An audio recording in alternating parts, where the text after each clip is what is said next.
talking about our lists. We're talking, and we're checking them twice. Welcome aboard. This is the Crushing Iron Podcast, episode 438. Today is December 29th. The year, it's almost over, but it's still 2020. Welcome. We hope you all had a wonderful Christmas and are getting ready for a wonderful new year. We still have one more podcast to go before we can call 2020 done and dusted. Just one more, huh? Just that's what I hear, right? It's like Thursday. Year in history. It seems like. I mean, they all have the same number of days. Longest, except, I guess, for leap year. But did Santa bring you anything? I didn't really. You don't really ask. I wasn't really in Santa's proximity. Yeah. I didn't either. I didn't get anything from Santa, which is just how I like it. I'm not, I think I did, but I haven't gotten them yet. Oh, well, that's true. I didn't make the trip all the way. You didn't make the trip. Well, I'm sure you got something fantastic. Mike and I did our own gift exchange, which is our friendship. So we'll keep that as our standard standard gift. We don't do those. We just exchange pleasantries 5 days a week and twice a week on the podcast. So, hey, we appreciate you tuning in. If you had a lot of downtime, traveling or not traveling, seeing family or not seeing family, we appreciate you tuning in. If it's your first time, hey, welcome in. We cover all things triathlon and a whole lot of life. We'll do swim, bike, and run specific podcasts, talk about training philosophy. We'll do race recaps, race previews. We'll have on a guest here and there, not too often. For the most part, it's just Mike and I as best friends, coaches, and athletes, just sharing what's on our mind, what's going on through our athletes' mind and through their training, even through a year like we've just had, which has been an interesting one, and we may or may not get into that today in terms of how to look at, it's really interesting. Well, let me stop. Welcome. It's interesting. Yeah, go back in. I'm like trying to hop in, which we don't normally do. We kind of fade into our cast, but go back to the archives. Mike does a really awesome job of outlining and putting a lot of bullet points up to find specific podcasts that might relate to you more at the moment, or you can go back. Like we had one new member, which before I get into that, you can always hop on Facebook. You can search our group, which is Crushing Iron Group. Answer one simple question, and Mike will let you in. But we had a lady pop in there, I think last week. And she started at like episode 1 and blazed through all 437 of them. I'm not sure what that says about her or what that says about us, but we'll take the compliment. We'll take the compliment. We appreciate it. Yeah. I got to go back to, I got to say that, we were here on, when did I leave? We recorded on Tuesday for Christmas Eve on Thursday. We left on Tuesday? Is that when we? Yeah, we departed. We departed on It's a Tuesday, great movie, by the way. Exchanged fist bumps for our Christmas present. That's how we do it. I went up. We don't have to talk about this much, but I ended up going to Nashville for Christmas, and that was pretty wild, man. Woke up Christmas morning to some crazy business up there. And you left Nashville, like a month, even after the tornadoes came through East Nashville? It wasn't even a month, was it? It was several months. Was it several months afterwards? But yeah, the town's been really hit hard, literally, this year. Yeah, it's been, especially the downtown area. I know. We're both from there. You're from. And I'm born and raised there. Lived there for, the majority of my life, outside of like 2 or 3 years, 4 or 5 years probably. But yeah, it's it has been a tough. Talk about a city who was basically just like whipping it and killing everyone in terms of like the tourism business, and they were just booming, and obviously with the pandemic and then the tornadoes, and it's just been, mostly like when there's like natural disasters, even obviously bombing is different, but like downtowns usually are like relatively unscathed, because of where they are located, like within, the city. But Nashville's been hit hard this year, so hopefully, knowing the people there, most part, they'll bounce back. It's a new year. We all have more opportunities. We'll see what we can do. Right. Yeah. We've got a lot of opportunities facing us, man. Listen, go ahead. You seem like you're about to go on one of your. Well, yeah, I was thinking about it. Like I've been trying to tell everybody in our club program, which is still out there, and we'll probably actually have to keep it a little bit longer in New Year's because we know how people listen to podcasts kind of later sometimes. So if we're going to keep offering it, this might be the last public offering, but it may be around. But the last public offering. We're going. It's sitting around the website, C26 Triathlon. You can go to the coaching tab and scroll down the third tab, I guess, and it's right there. C26 Club. Check out the program. But I've been telling a lot of people, it's like, you hang on through November and especially December. hang in the ballpark. And it crossed my mind as like, you know, because New Year's always ends up being that flipping point. We always talk about that. You know, it's New Year's, it's time to go. And I got to thinking, you know, if I started this week, I'd be a week ahead of New Year's, and that would be rare. So, you know, we still got that going for us. So I've been trying to at least start feeling good, sleep better, eat healthier. And you look better. I do? Yeah. Yeah, I've been juicing. I know that's not your jam. But Wait, can we clarify? I've been juicing. I mean, he's talking about like, you know, the fruits and vegetables like juicing. Carrots, he's not talking about celery. steroids and you know. Yeah, I've been juicing. I mean, injections. Exactly. I could use some of that maybe at my age. I'll say at your age, you might get a prescription for it. I know, right? I brought that up last time. A lot of guys in your age groups are probably actually... They kind of swear by it, and I'm kind of going... 45 and over, a lot of the guys in the age group, I'm going to guess. Is that illegal, though, in racing? To testosterone synthetic, to an extent. Okay. Yeah. I mean, so, you know, you seem like you got your... wits about you, so I don't know that you need a testosterone script. I don't know, in my shoulder now, dude. Yeah, and everybody's got like a nagging injury or shoulder. Yeah, I did that when I hit 40. I like what you said about it's just hanging around, but again, I was going back and forth. This is like end of the year is a busy time for everyone, I think, no matter what it is. Some people are off work, some people aren't. You and I have been doing a lot of, been getting people ready for the next year and kind of looking back on this previous year. And, I think in terms of planning, let me go into that in here in a minute. But, for me, I was kind of had a big build going into what I thought was going to be Texas 70.3, and then it didn't happen, but I still raced it, here at the hub and kind of put out a big effort, and then just kind of chilling and hanging out. But then I decided to start back Christmas morning, not bright and early, but after Hayden has gone through all of his gifts and done all his thing, and I went out and they finally finished the trail connector behind our house. So I ran from the house and did that. Just nice, crisp, beautiful morning. That's not so a single soul out there. It was cold here. It was very cold here. It was chilly. It was in Nashville too, but it was like in the low teens. It feels like 13. I was like, I think the best gift I can give to myself is to just get this thing rolling right now. A crispy run. And so I ran those 2 or 3 days, and then we were in Georgia these last 2 days at a very remote in Blue Ridge, Georgia, beautiful town, way up in the mountains.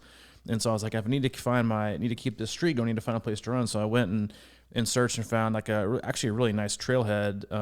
There's actually like an adventure race that goes on the Aska Adventure Race. They have like 17 miles of trails in the mountains. Anyway, I found it was only like 10 or 15 minutes away from the cabin we were staying at. So I went there yesterday and parked.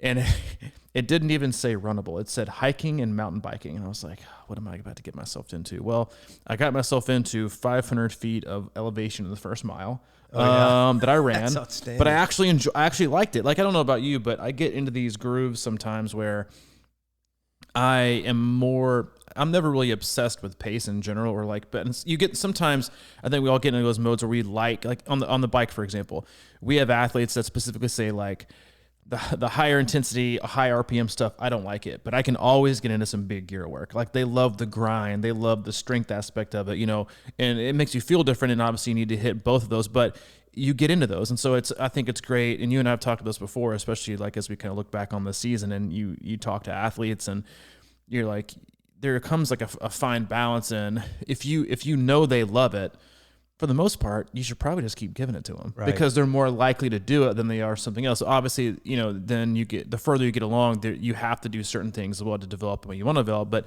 there are certain phases that I go through with running, having trail run as much as I did this last year, leading up to what I was hoping was going to be level before that canceled. Then all of a sudden, now I'm back a triathlete again, like a bipolar endurance athlete. But what I've come to like right now is I just like elevation and hills for whatever reason. Like I could care less what the pace looks like, but I've been I don't say obsessed is the wrong word, but I haven't been looking at pace at all. I've been looking at, I wonder how many feet I can get during this run. Like I'm purposely finding like the long route. I have stuck with my goal, which was to never walk my hill again. And you've driven up my hill. It's not fun. It is not fun, but I've stuck to it. And I found a couple good routes, but I've really enjoyed just the strength aspect and going slower, yet knowing I'm still getting a benefit. The same went for yesterday. I was like, I'm going to really enjoy like running this. And I got through the first mile and I went through 400 or 500 feet. And I was like, and so my next thought was I was only going to run for like 15 minutes up and then 15 minutes back. But my next thought was, I think I'm going to run until I get 1,000. Like I was like intrigued by the next, like even though it was going to be slow and not very comfortable and the pace was going to be way off. But after about, I don't know, 30 more feet after I got really excited about hitting 1,000, it like flattened off to the top of the mountain and it was just kind of like rolling. So I was like, I have no shot. So I ran a little bit longer than ran down the hill. But anyway, that's kind of the mode that I've been in. I think that's an important aspect to cover with athletes in general, whether you're coached or not coached, is like this time of year, I think a lot of athletes are coming off a down period where they're kind of like, they're kind of ambivalent about everything. They're not really kind of spiced up about, I really love this workout, or feed me this. You have to be really flexible, again, as a coach working with athletes, but also as an athlete, if you're self-coach, is like, if you really find yourself loving something, then don't deviate. Just keep feeding. Just keep feeding yourself the ones that you really, really love, because what's going to happen is then you're going to get into a great routine where once you want to start putting things in that might not be your favorite or not your next thing, you're going to be in such a good groove. And more importantly, you're going to have gotten in so much better fitness by being consistent doing what you love, that it's going to feel better and you're probably going to end up liking it even more. And so I think like that's one of the things I think we can all do in this time of year where you're kind of straddling the fence. We're still in 2020, but our hopes and our dreams and our wants are all in 2021, but we're still here. And even the first few weeks, it's like, everyone wants to kind of like reinvent the wheel, and you and I have been talking about this, and we talked about this on our Zoom call last week, I think, before we went on break, was kind of like, when you look back at this previous year and all the things that worked and didn't work, you can't necessarily make an apples to apples comparison for all the years that we're going to have. You can't make assumptions that 2021 is also going to be like 2020, because I think we're going to have races. And so you have to plan for them. You kind of have to plan for them and just think, hey, things are going to go off like we think they're going to go off. So let's just plan like they are, because there's really no downside in that. But at the same point, when you look at people and how they developed this year, you have to kind of take that with a grain of salt too, because a lot of people, if things go back to even semi-normal, people are going to have different stresses or non-stresses in life. People are going to be traveling more, not traveling more. People are going to have kids in school. People are going to maybe not have kids in school.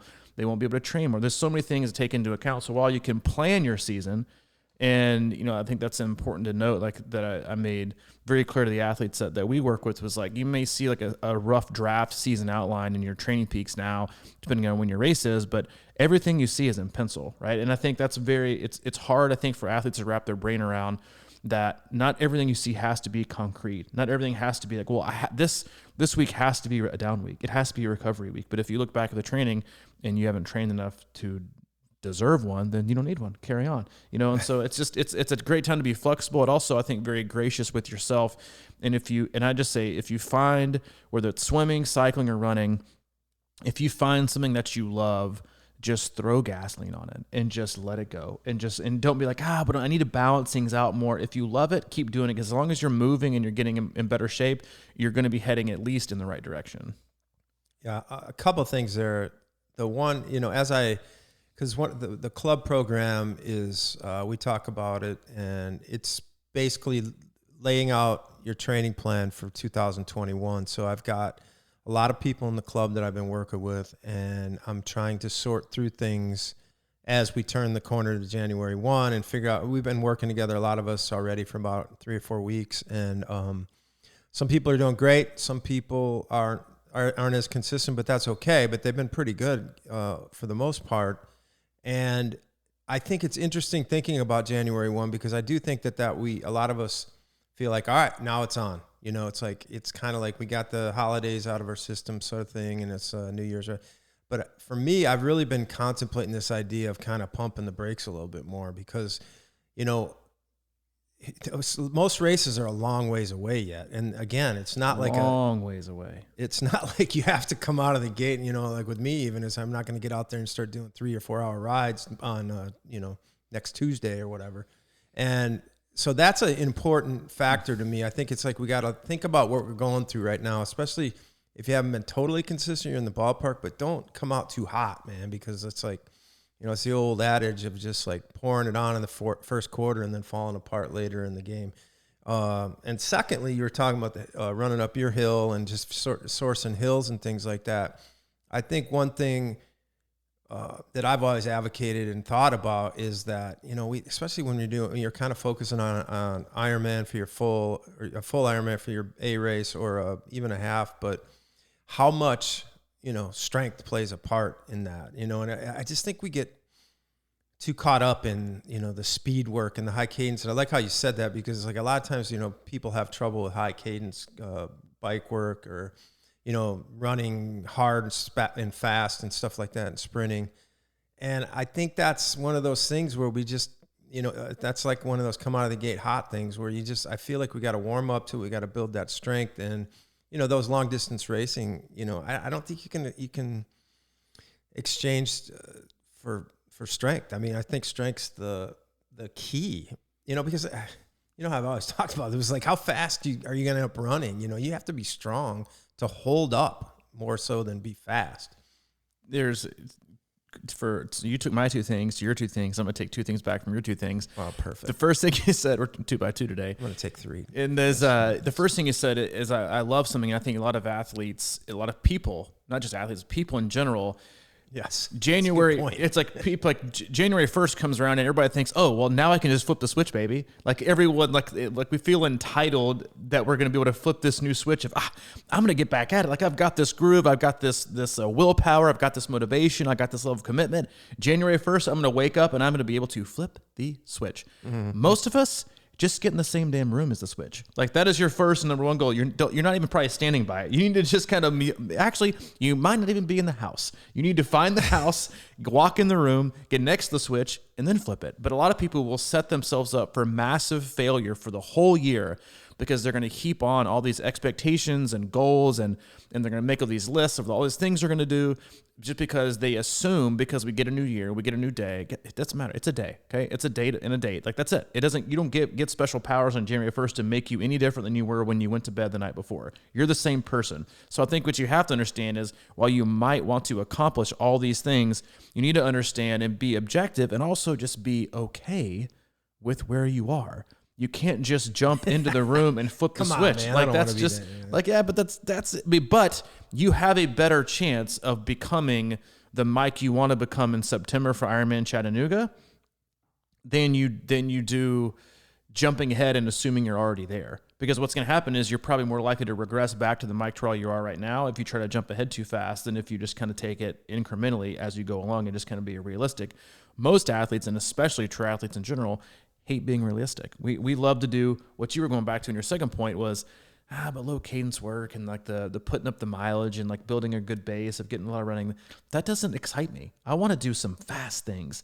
And most athletes that I've worked with in the past, like it's not, when they ask me to do fast things, it's not because they generally feel like they're lacking in their development or they're lacking in, it's time and they're ready for it. Most oftentimes when an athlete requests something different, it's not because they feel like they've kind of stalled out. It's because they're losing focus or they're losing drive and they feel like they need a spark. And that's what we do as people. If we feel like something is not going right in our life, we don't really kind of want to put a magnifying glass and like really work on like the hard stuff. We're like, you know what? I'm gonna go buy something. You know what? Maybe this brand new thing is good. Maybe I'll just do this today. And then that's going to replace the feeling. That's what workouts do for people, where they change things up every other week. Like, and we all know people like this. We're all friends with people on Facebook or whatever social media platform you use. It's like every 2 or 3 months, they're like all in on a new diet or a new training method or a new whatever. They are hashtag something new every quarter. People like that are always looking for something to kind of jazz and spice things up. And that's what speed work is for a lot of people, or athletes who only want to hop on Trainer Road or Zwift and just pound out hard every workouts. They're not necessarily they don't care, honestly, about their overall development, or they just don't understand or have the knowledge to apply it. Is that they'd rather smash themselves time because it seems exciting and it seems fun, because, and we've mentioned this before, endurance sports training, 80% of it is kind of just super boring. And that, like, I know that's not like the hugest, like this is my sales pitch, but that's just kind of the reality of it. And if you talk to, even the professional athletes, like they'll say 80-85% of the training is just flat out boring, but you have to love that process because you are obsessed with wanting the end goal, not vice versa. Not, I'm fine with whatever end goal I get, but I just want to love what I'm able to do because it gets me, which is, again, nothing wrong with that. Like if that's your prerogative, it is, but I think you have to understand the shortcomings that are also going to be kind of your pitfalls along the way. If you're always trying to hammer things out or change things up, you just got to be steady and you got to see it all the way through and be patient. I've been thinking about the idea of some of these things being boring and everything, and I totally agree on some level. And then, but I'm always curious about how and why that is, because it's sort of like, and I wrote a little bit about this morning, and I've been doing that. That's another thing I've added, is just sort of this morning pages thing. Jason gave me a nice gift, The Artist's Way. I guess it's the workbook or whatever. Mm-hmm. And so I've just been trying to write, and it's basically just airing your feelings and thoughts, 3 pages in a row, just without stopping in the morning. And I've been trying to think about this idea of recovery days from our devices. And it's funny, like when you went off Facebook for this week or whatever, you're taking some break, and I think that that's a huge part of why things may seem boring, because we're detoxing away, or it's like you need sort of a podcast or a music or something to kind of stimulate you. But like, I love the idea of rediscovering sort of that breath thing that we've talked about many times. And to me, that's like, the essence of how to not make things boring is if you can get comfortable with not a lot of things going on, or distractions or things like that. So I've been thinking about that a lot lately. And, because I really think, I've really been wanting to fall back in love with, these longer, quote unquote, boringer things, because they aren't boring. You know what I mean? Like when you're in shape for them, and that's the other thing I was going to say, is that coming into New Year's Eve, all of us are basically a year older. So like, I don't know about you, but you've done really well this year, so you've been in good shape, and this might be your time, for that. But like, when I'm coming back into it, I kind of have these reflections sometimes. I don't know if you're like, man, not that long ago, I remember how I felt on this particular 16-mile run, mm-hmm. and I felt like I could really go out. So I have that in my head,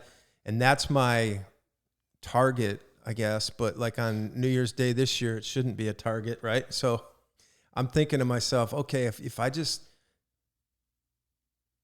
give in to the idea that it's going to be a 6-month process, I think I'll be amazed at how far I can be in 3 months. It's sort of like just being okay with the idea that it's going to take a while, because all that, everybody wants to, there's so many things with the hacks and stuff like that can kind of, I think the body is amazing. Like, I think I can get back in pretty good shape pretty quickly, but it won't be tomorrow. You know what I mean? Or it won't be next week. It may be a couple months when I'm getting to the point where I'm like, okay, I'm ready to roll now.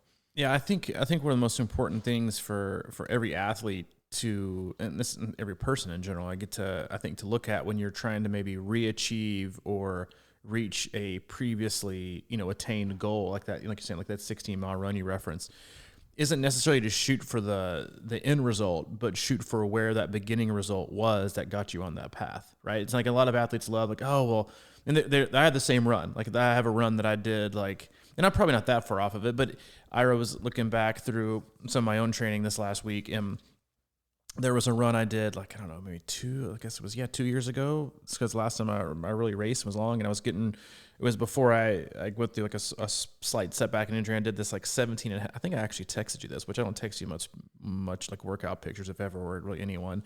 But I did this like 17 and a half mile run on the Greenway. I was living in Hermitage at the time, and it was pretty warm, and I came in and I finished like my last 2 or 3 miles were below 7, and my total pace for the whole thing was like 7:20, and I was like, I'm in shape. Like, this is the way that I felt.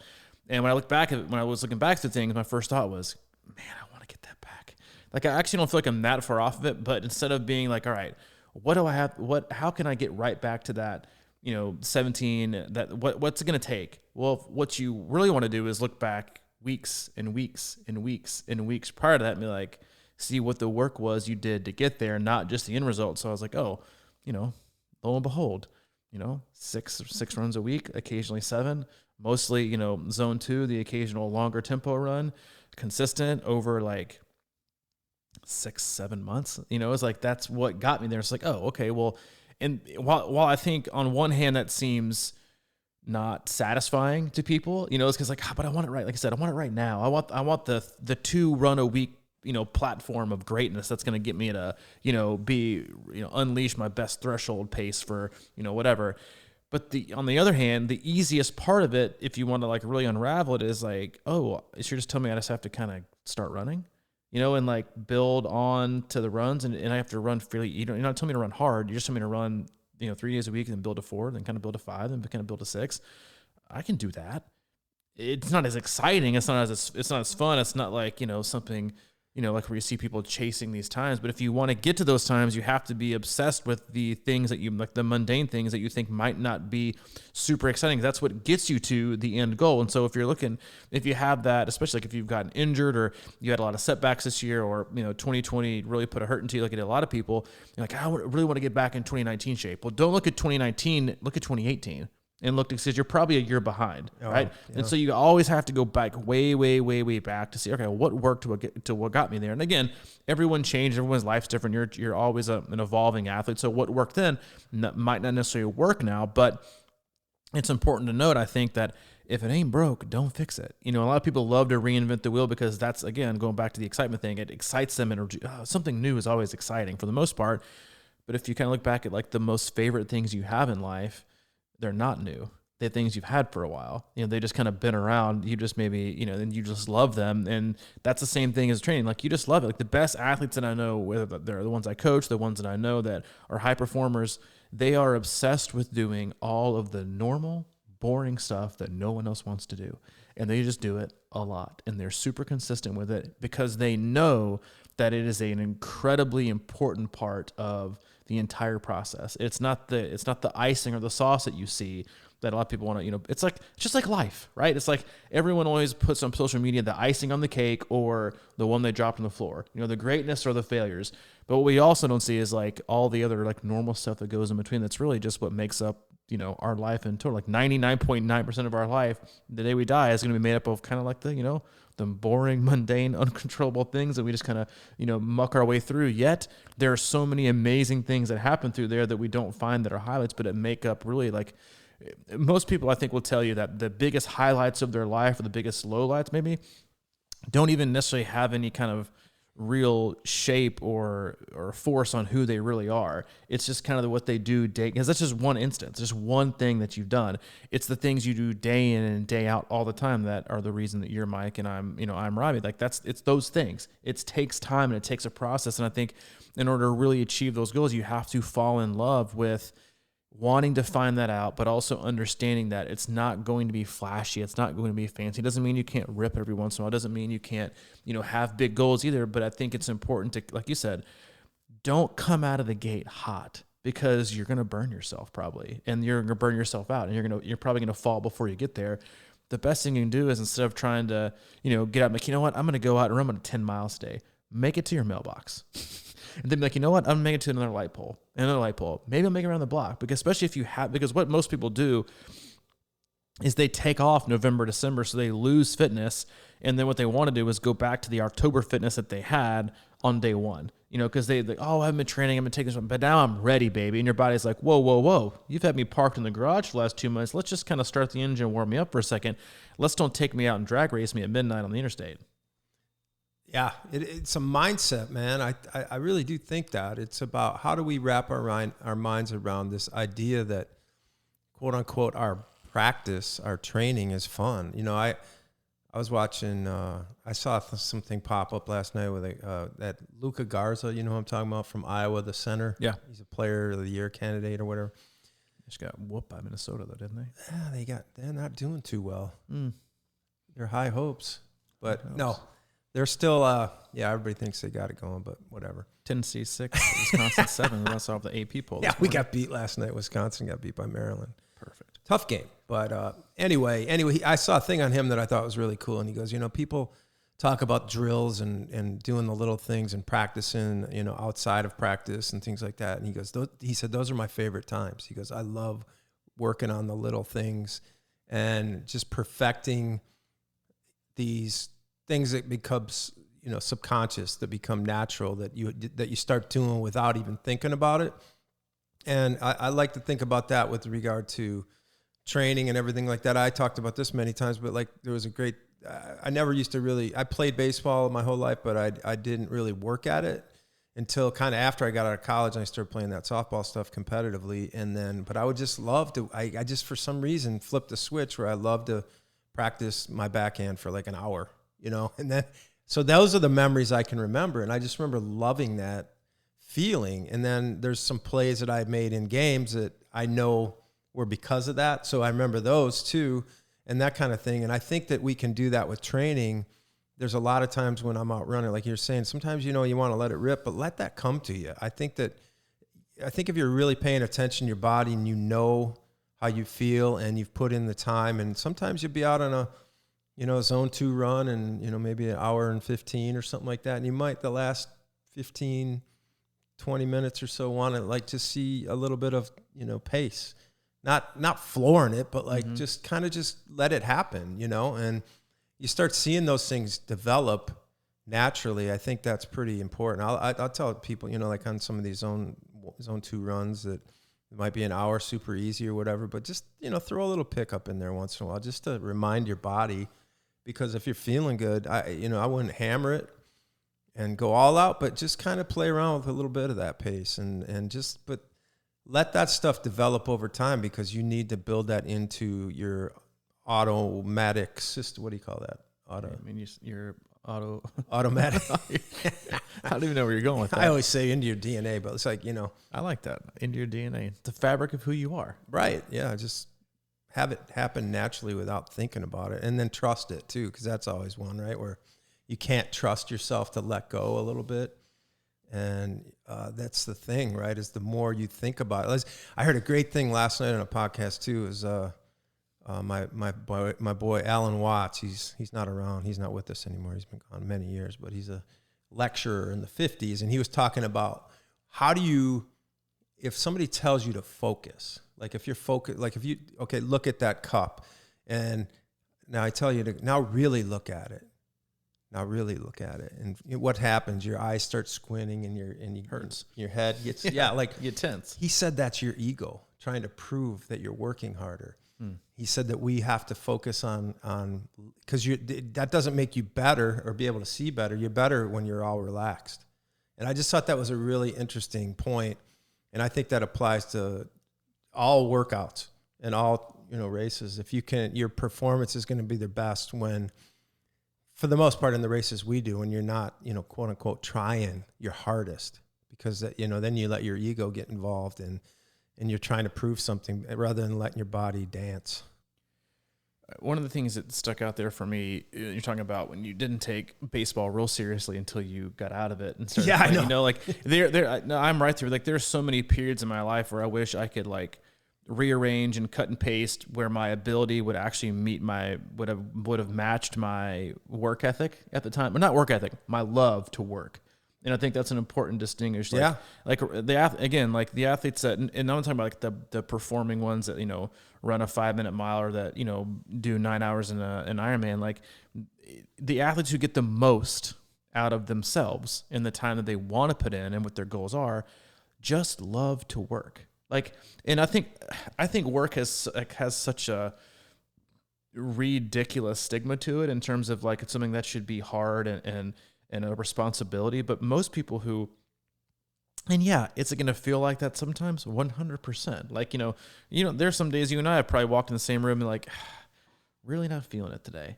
It's like you're not gonna do it. I mean, we've had plenty of those. You do this for 4.5 years. There are gonna be some days where you walk in and we're like, all right, do this. You're like, yeah, let's just get it over with. And then you get into it and you're like, yeah, but most of the time it's like when you really love work or you love working at something, it's because you aren't assuming you're going to get a result out of it immediately. You just love the work that that it's going to end up producing, or you just love being a part of the work. And I think that's like you're talking about the softball thing. Like I wish I could place like the periods of my life where I've been super in the zone with, training, and if I could take it back and because what I thought I was swimming. I swam a ton, and I was like, I worked hard at it, but I wasn't like, I was kind of whatever. Tennis was the same way. I was good at it. I actually was never great at it because I just never loved the work at it. But then there was a like 3 or 4 month block of when I played high school tennis, and then I wanted to walk on and get a scholarship, and or I just wanted to make the team for university. I only played during everybody else played year round at the country club or whatever. And I played football. Then I would lose a bunch of weight and play tennis every year. And when I found that, I've just fell in love with like where I was like running on like Granny White Pike from my house, like running home. I was like, I just loved the work, and then I ended up getting making on the team. But I just loved working. I wasn't expecting, because I had no idea what the result was going to be. I just was hoping it was going to be something good. But all I knew right then was that I'm just loving the work right now. And that's something that I look for with athletes that they comment in Training Peaks, when they say like, I'm just really loving the work right now. First and foremost, don't touch anything. Just leave it be. Keep giving them the same thing, because if you're in a groove, you're in a groove. You don't want to get away from it. But you just have to love the work. And again, that goes back to like pretty much any job that you have, you're not going to find some massive, huge success every day. Like it just doesn't work that way. It's just part of what you do, and that's the same thing as a coach. Like you don't do anything earth shattering any day. You read the athlete, you give them the training for the week, and then you see how it progresses. And then you get to see the result on race day. You don't get some like immediate feedback. You just work. And that's the same thing for athletes. They work the plan, they work in their training, they work hard to do the best they can. And then on race day or whatever it is, they end up seeing that result. And it's just, you have to, I just think there's like, when people hear the word work, I feel like they hear this like responsibility that you have to do. And I think that's actually the opposite. Is it's something that you can really love to do. Like a chore is what I would consider something you just don't want to do, but it's just part of life. Work is something that you can love, and you can love working at training. You can call it the grind, you can call it whatever, but some people just get up and they're just excited to get to work. Like there have been days, many days, I'm in this right now, where sometimes I can't wait to go to bed because I'm so excited to get up the next day to go to work and like do what I love. Like, can you bottle that, man? But there are, because I do. I just love my job. But also like when you're in that kind of zone, you just don't want it to like, you don't want to waste it. So there are some days I'm like, I'm going to go to bed and I can't wait to get up in the morning. I'm going to have my cup of coffee and I'm going to get to work. And that's when I'm in like, and that's another thing. Like you can't carry that throughout the entire year. It's hard to do that. I think everyone goes through space where you say, work is just work. You're just doing it. You still like it. You still love it, but you don't have that like true excitement over it. But when you do have it, use it, and don't, because what's going to happen is you're going to find yourself again, like not having it. Sometimes that's going to be difficult, and that's the way it is with training. You just find a way to love it. Find something to do to love it, but it can't be something that's just an immediate impulse, like a track workout. Oh, I'm falling in love with running. You can't fall in love with something you do once a week. That's just not how it works. Like you have to have something that you can do 4 or 5 days. It's like, hey, I love my job. Do you? What do you do? Well, I work 1 day a week at this place, and I just tell you, man, I love it. And I'm like, really? How well, I mean, I love it because it's 1 day a week. That's probably why you love it. But I think like if you really truly want to fall in, it's like it has to be something that you can be and do consistently, because then it becomes a part of who you are and what you really want to do, and therefore you can really get to where you want to accomplish. Mm-hmm. I really do wish you could figure out a way to articulate that and bottle it, because I know what that feeling is, and I'm in and out of it. I think that's the hard part, right? But we're opposites, because it keeps you up at night. Well, yeah, it's true. I do kind of get that second wind a lot of times at night, but that's so disappointing to me, because like I've just had a lifelong dream to be a morning person, and I talk to a lot of people that just are the same, and it's sort of just not there. And it's not because I haven't tried. I'll try to get to, do everything I can to get to bed early and go to sleep. And like I said, I'll fall asleep for like an hour and I'll wake up. It's like 10 o'clock. I'll be like, oh, now I'm screwed. But you can borrow Hayden for a month and he'll probably train you. Yeah, that's a good point. See, that's true though. I think there's a lot to that. There's a whole lot to that. Yeah. I mean, it's, I'm kind of flying on my own so much that it's just kind of like, that's the thing. I'll hit a nap and it's like, whatever, it's no big deal. And Maddie's like, I want to go out, but I'm like, yeah, I just lay down for a minute. She's like, all right, cool. She's a dog. She's like, yeah, whatever, I'm fine. But that's a really good point. I think that it's not that difficult really to, well, it is and it isn't. I think finding that love of work is so interesting to me, and I think it comes with repetition, and I think there's something in there about, I don't know if it's not fear, or it's just not, it's the ability to, see it clearly and feel clear about it. Like when I think back to training when I was really in a groove, it was sort of this like, all right, I'm done today. And I would see that workout tomorrow and I would be, all right, I can't wait to go after that, and it kind of like snowballs, if you start nailing things and it all falls into place. And that's when the love of it comes alive because you're in shape for it. You're feeling good. The groove has been started and but then you invariably hit that, you do a race and the next thing you know, you're off a month and it's like, what am I going to do now? Cause you're not, but that's why it's so important. I think I can't believe how many people I've told this lately that I'm so proud of them. Like that, like after that long trail run, the race you guys did. And like sometimes the biggest element in that whole thing is getting on the bike the next day or swimming, like a recovery piece, because if that goes 2, 3, 4, 5 days, then it's like you're out of the group, you're not feeling it. But those recovery workouts can really make a huge difference in that whole love of the work thing.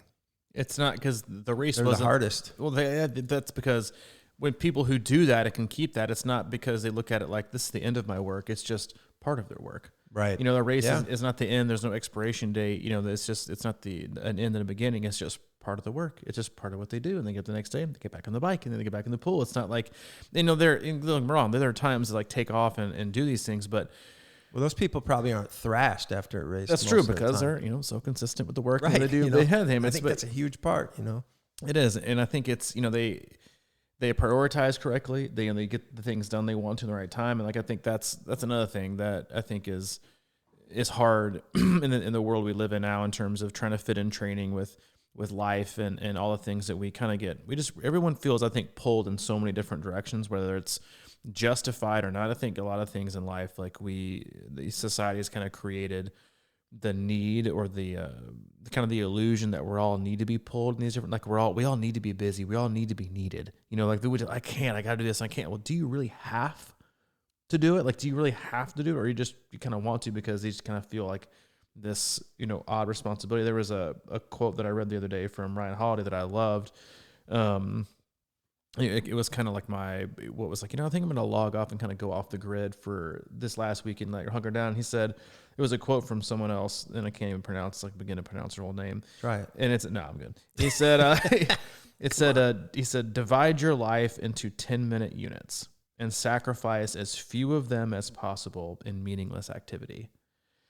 And I was thinking like, man, like a lot of things I do are super meaningful, but I also looked at like how many of those units do I just totally give away for nothing, for free, for that are not only probably useless, but that probably negatively affect the other 10-minute increments or units I have to use the rest of the day. Whereas you read something you shouldn't have read because you waste your time and it made you think like, what am I doing? Even like going down this rabbit hole, I'm not even concerned with this. Like, what am I doing? Or it causes you anxiety, or it causes you to be worried or have fear. Like, what am I doing right now with the life that I think like in so many ways this entire year has given us such an insight into the things that we love and the things that we want to be, because we've kind of been forced. It's like the world's way of being like, hey, it's time to kind of relook at some things, and maybe you should just kind of, maybe go a different direction with your life or with your job, or you should move, or because we have so many athletes like change jobs and they want to move. And it's like they've had this kind of reawakening, but then you have other people who have just become like more concreted in fear and anxiety of like where they have to be, because I think we gravitate towards that. But I think for the most part, like we've had this opportunity, especially in training too.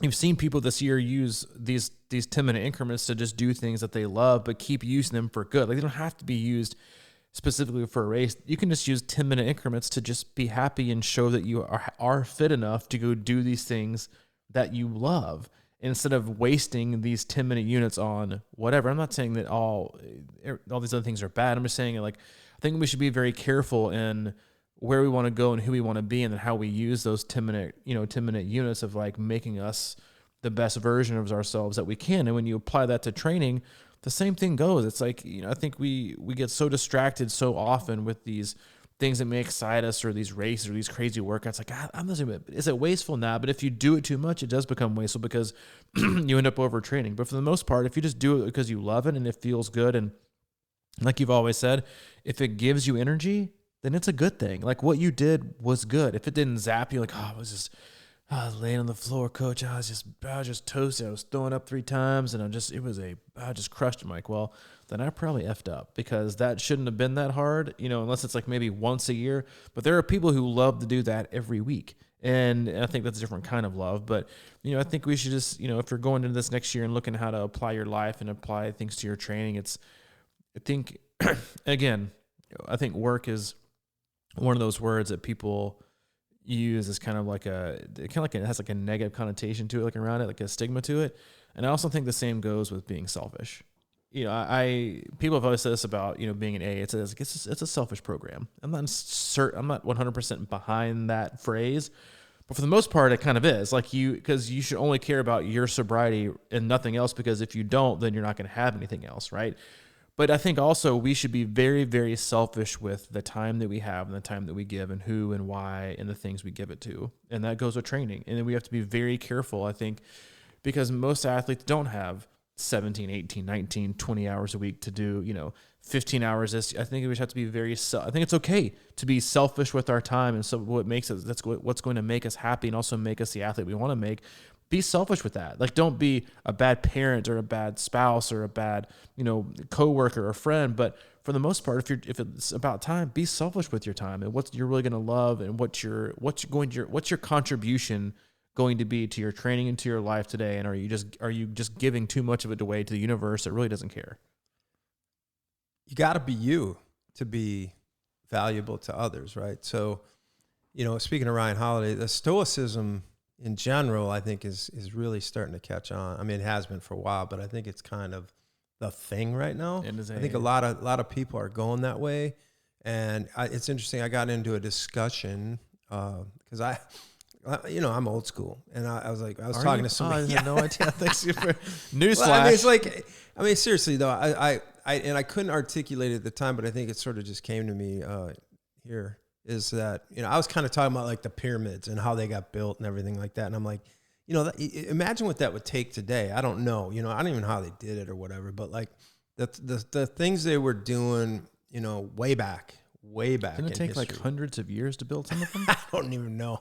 I think it was a lot of, slave labor or whatever too, but I'm not saying it was a great thing or anything, but whatever. But I'm just saying that the ability to do things, because the person I was talking to was saying how far we've come and how many advancements we have now, and like how much smarter we are and all this. And I was like, I don't know if we're that much smarter, to be honest. Like, because you look back at like the stoicism thing and how everybody's going back to sort of the simplicity of that, because there's some really beautiful lessons and ways to live in that versus like, today, yeah, we've got things that can upload, video, whatever. I think that's great and everything, but I don't think just because it's there, it's always good. It's just like, seriously, how many, Can I give you some context real quick to help you out? I get for apps every day or whatever. So I don't know how we got here, but whatever. It's interesting. The Great Pyramid took approximately 20 years to build, and obviously, unfortunately, thousands of slaves to construct. Now, it would cost $5 billion to create, and still 5 years to build. And it would probably take 1,500 to 2,000 workers working year-round for 5 years. Yeah. So you tell me, which is crazy to think about. It's like in terms, super crazy. I don't know how we got to end the pyramids, but it is fascinating. No, it is. Like if you look at them, you think, they're kind of pyramids, whatever, and you think about like 20 years, and then you're making instead of 5, but like it's like machinery and $5 billion to create the same thing. Now, it was fascinating. I think it is, and so that was kind of my point, though, is that. When you're talking about those 10-minute blocks, it sort of resonated with me because it's like those 10-minute blocks are so disposable now because everywhere you look, there's a wormhole that you can go down, rabbit hole on YouTube, or check your phone, or go on, something, whatever. And it's just like that habit, man. It's like, it's so incredible. I mean, it's so interesting to me because, obviously if you're younger, you have no idea, but like, the idea of actually reading like books and things like that, or like just figuring out how you're going to spend time when you had nothing to look at. I mean, really, the TV was there, I guess, but it's sort of like listening to music. And I was thinking about this too the other day, listening to music, and it's just like I'm gravitating always back towards the stuff I used to listen to, I guess. And I think it's because of the albums, and I recognize it and stuff. It's just so hard for me to keep up with the music anymore, because it's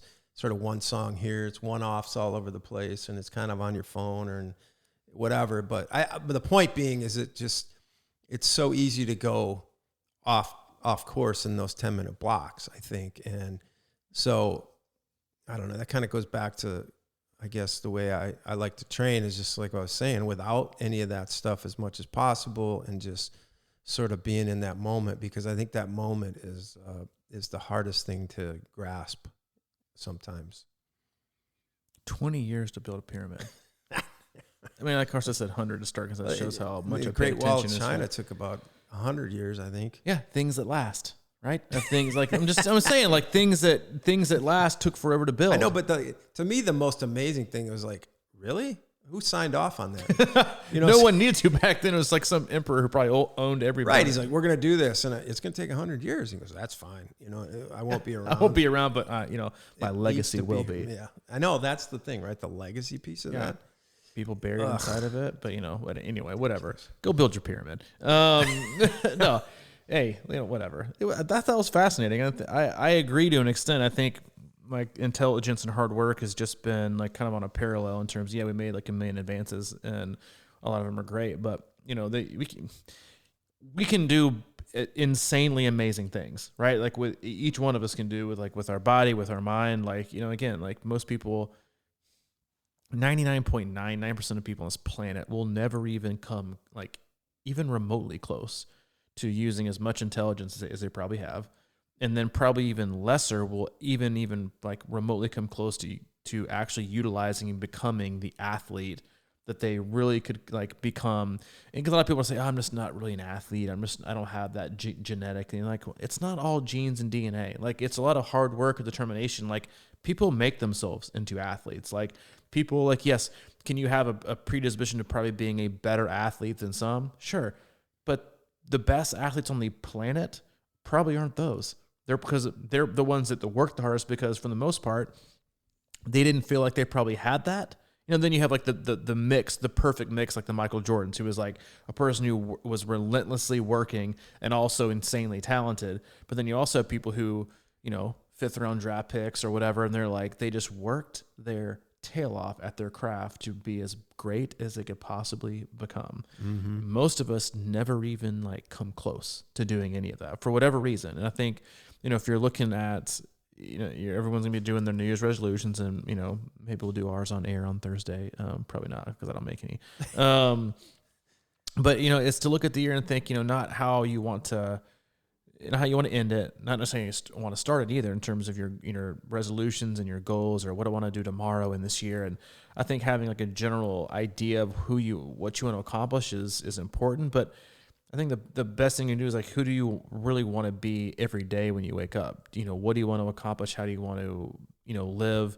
What are the things that are most important to you? And then generally, like the rest just kind of falls into place, right? It's like, I think having resolutions and like 1 million different goals, I think are so overrated, because I think it sometimes just deviates you from the path you should maybe be on outside of that. And you and I have struggled with this, not struggled, but had 1 million conversations the last 4 years as we have grown the business and done the things we've done. And like, what do you want to do this year? What do you want to do this year? We're like, man, I don't know. Just kind of keep doing the same thing we've been doing. Like, like we don't, I think. Just aim the right direction. Exactly. Aim the right direction. It's more like, intention than a goal. One of my favorite quotes ever from all sports was from Chris Everett. She was talking about, she was like, what's your like strategy? And she was like, my strategy almost every single point is to put every ball back in the center of the court. That's it. Aim at the center of the court with every ball. I just want to get it in between the lines. That's it. I don't want to go for winners. I just want to get the ball back into play.